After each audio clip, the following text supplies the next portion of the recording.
उदयपुर संभाग में अभी डूंगरपुर से आने वाले माननीय विधायक ने बात रखी थी कि मेवाड़ में भील समाज के साथ अन्याय हो रहा है।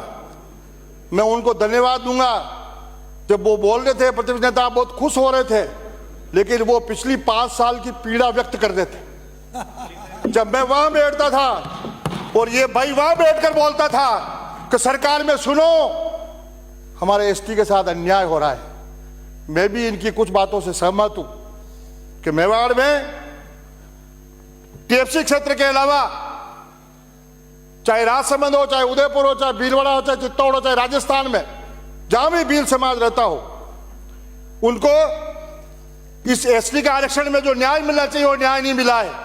और मेवाड़ में यदि भील समाज को आरक्षण देने के लिए उनके साथ सब समाज है, लेकिन डूंगरपुर से आने वाले मान सतीश ने कहा था कि महाराणा प्रताप को सम्मान मिला है, राणा पूजा भील को नहीं मिला है।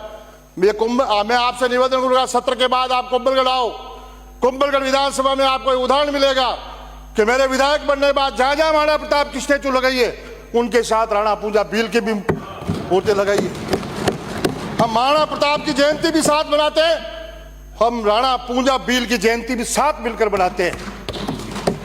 यही नहीं है, या बाबा साहब अम्बेडकर पे भी बहुत चर्चा। मैं आपसे निवेदन करना चाहूंगा कि मेवाड़ के भील समाज को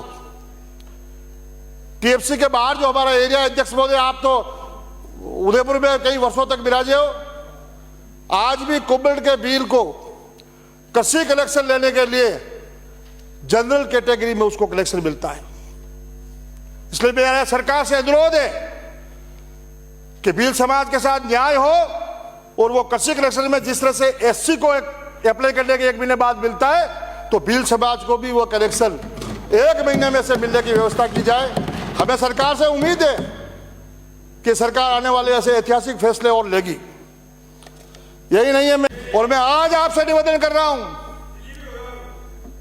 मैं आपको सावधान कर रहा हूं। 4 साल पहले प्रतिपक्ष नेता, आप ध्यान से सुनना, मेवाड़ संभाग में जिस तरह का वातावरण बन रहा है, अगला चुनाव कांग्रेस 0 है, भाजपा और ये हमारा ही मित्र पार्टी आपस में लड़ेंगे, वहां कांग्रेस का नामो निशान नहीं रहेगा मेवाड़ के अंदर। माननीय सदस्य